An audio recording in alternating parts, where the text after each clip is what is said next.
Welcome to our channel. I am Ashish and this video I'll teach you about the mammary gland. So mammary gland is a modified sweat gland which is of great surgical importance. The lymphatic drainage of the breast makes it a gland of great surgical importance that we'll discuss in the next part. So what we all things we are going to discuss in this part is the 7 topics or the 7 subheadings that are the location, shape, extent, relation, structure, and the 2 remaining are the blood supply and the nerve supply.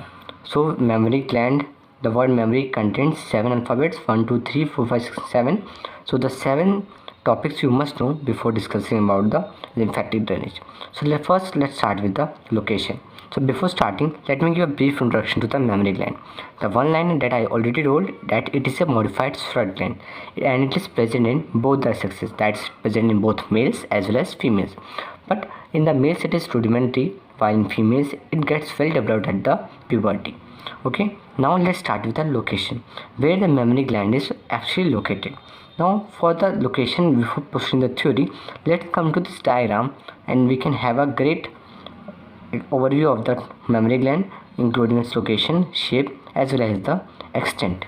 Now what all structure can you see here? So this is the neck, and what is this muscle? This will be the sternocleidomastoid. Okay, and this is the upper limb. Now you can see how bones you can distinguish over here. These are the second rib, sixth rib, which is attached to the sternum. Okay, so what you can say about the mammary gland by just seeing this diagram, that it is a hemispherical bulge. Okay, you can more appreciate the hemispherical shape over here. You can see it is a hemispherical bulge which is present between the second rib and the sixth rib vertically, and horizontally what is the extent? Along the lateral side it is attached or it's related to the lateral border of the sternum. Okay, and on the other side it is related to the mid axillary line. So axilla is a pyramidal space situated between the upper limb and the chest. So axilla is a space over here. So we have anterior axillary line, mid axillary line and posterior axillary line. So it is related to the mid of the axilla, that is called the mid axillary line. So you can see what all things you can tell about the mammary gland by just seeing this diagram, that it is a hemispherical bulge. First point, that tell you about the shape. So what is the shape? It is a hemispherical bulge. Second thing, where it is located? It is located in the superficial fascia of the pectoral region.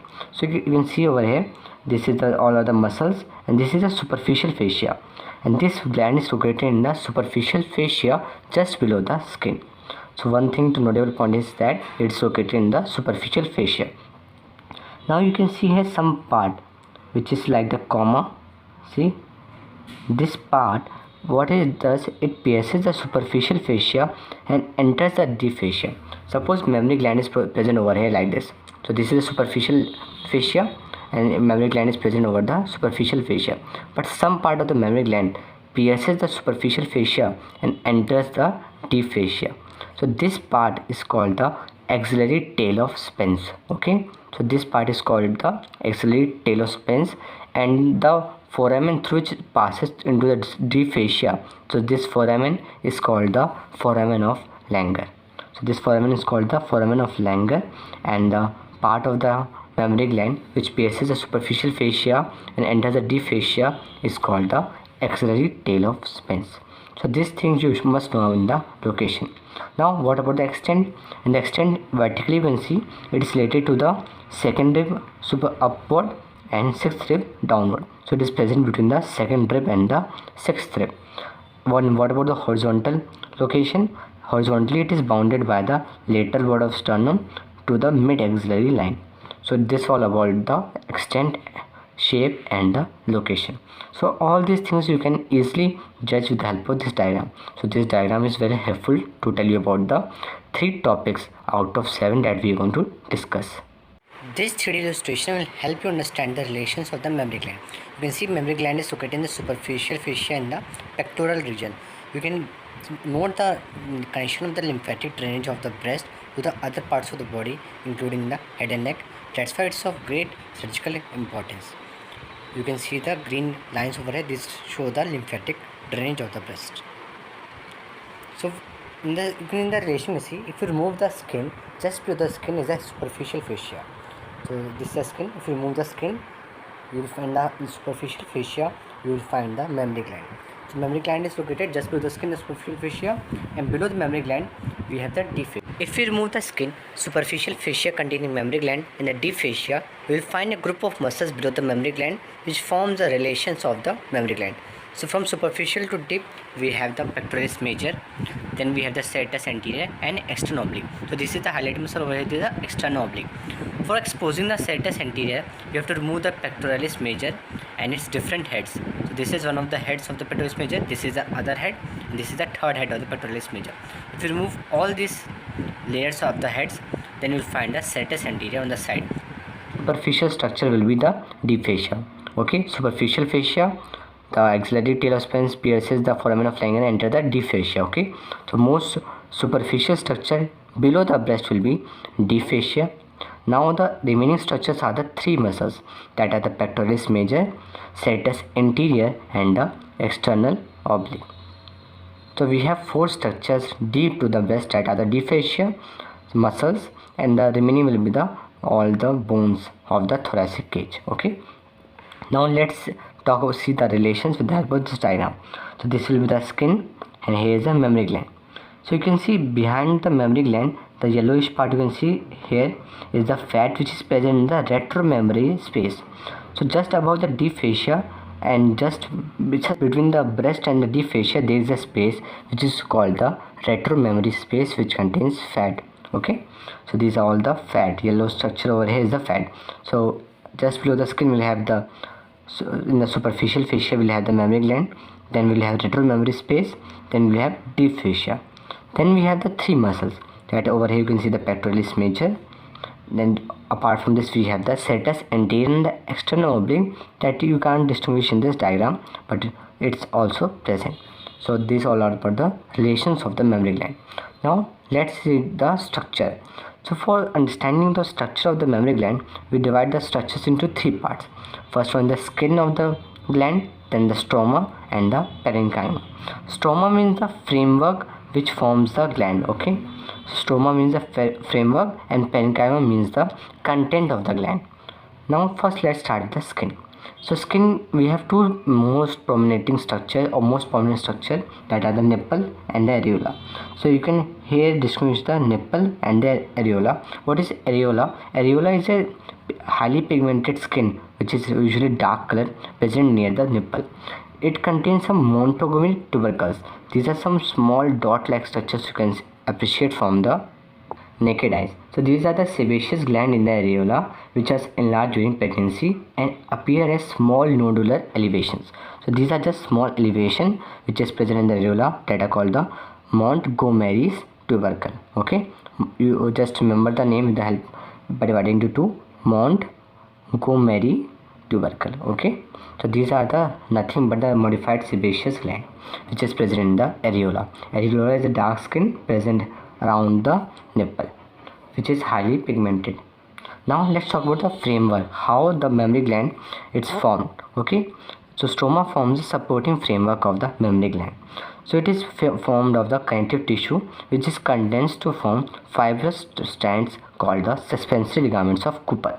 So you can see attached to the deep fascia there are some strands which is attached to the mammary gland and present all over the mammary gland. So these are called the ligaments of Cooper, which is attached from the super deep fascia to the surface of the mammary gland. So this makes the mammary gland a sturdy organ. Okay, so this helps in making the mammary gland sturdy. Now let's talk about the parenchyma, or the content of the mammary gland. Now parenchyma, you can see the lobular ducts and the lobes are present which secrete milk for the baby. Okay, so parenchyma are the tissue which secrete milk. So how many lobes are present? So there are 15 to 20 lobes present in the mammary gland which are arranged in a radial fashion. So what do you understand by the radial fashion? There will be a central opening of each duct, and to attach there will be 15 to 20 lobes in radial fashion. Okay, so the opening will be common and they will be radiating all around the gland. So parenchyma are the tissue which secrete milk, and there are 15 to 20 lobes present which are arranged in a radial fashion. So you can see the lobes have some dilatation over here. You can see the dilatation. These are called the lactiferous sinus, which stores milk for the nourishing baby. If we remove the skin and the upper layer of the mammary gland, we can see the parenchyma and the stroma of the gland clearly. So in the structure we have three parts: skin, stroma and parenchyma. Skin contain nipple and areola, and if you remove the upper layer, we will distinguish the stroma and the parenchyma. So this is the part of the parenchyma which is showing the lobes of the gland. So these are the mammary gland lobes. You can see a number of lobules which are arranged in a radial manner and along with their ducts. So these are 15 to 20 lobes which are arranged in radial manner along with their ducts. So you can see the distribution the radial pattern over here, and you can distribute the areola and the nipple as well. So we complete the 5 topics out of 7. The remaining 2 are the blood supply and the nerve supply. So what are the blood supply of the mammary gland? So blood supply we study in the 2 headings: arterial supply and the venous drainage. So arterial supply and the venous drainage are just follow each other, okay? So the veins follows the arteries in the case of the mammary gland. So we have the perforating branches of the internal thoracic arteries. So you can see in the diagram, they are the perforating branches of the internal thoracic artery. Apart from that, we have the axillary artery and the posterior intercostal artery. So these 3 arteries, that is the internal thoracic artery, axillary artery and the posterior intercostal artery, they do not directly supply, but they supply through the branches. So they are the perforating branches of the internal thoracic. From the axillary artery, we have lateral, superior and the acromiothoracic. So axillary artery branches I have already discussed, so you can check out in the video section of the our channel, okay? So in that you will find the video on the axillary artery and its branches. Then from the posterior intercostal artery, there are some lateral branches which supply the gland. And what about the vein? Vein follows the arteries. So for the axillary artery, we have the axillary vein. For the internal thoracic artery, we have the internal thoracic vein. And for the posterior intercostal artery, we have the posterior intercostal vein. And what about the nerve supply? Nerve supply for the mammary gland are from the 2nd to 6th intercostal nerves through anterior and the lateral cutaneous branch. So if you see a typical structure of an intercostal nerve, you will see 2 branches, that is the anterior and the lateral cutaneous branch. So from the 2nd to 6th intercostal nerves, through their anterior and the lateral cutaneous branches, the mammary glands derives its nerve supply. So in this 3D model also, we can appreciate some of the branches of the axillary artery. So the 3 branches that were the superior thoracic, lateral thoracic and the acromiothoracic branches can be easily appreciated, that are the branches of the axillary artery and forms the arterial supply of the mammary gland. If you look at the nervous supply, then you can see very small branches that are arising. So these are the cutaneous branches, that's why they are so thin and small. So if you zoom in out, so if you zoom in, then you can easily see the cutaneous branches there. So these are the cutaneous branches. So what is the remaining topic is the clinical and the lymphatic drainage of the breast, that we will discuss in the next video. So if you like the video, please hit the like button and do subscribe and share channel. Thanks for watching.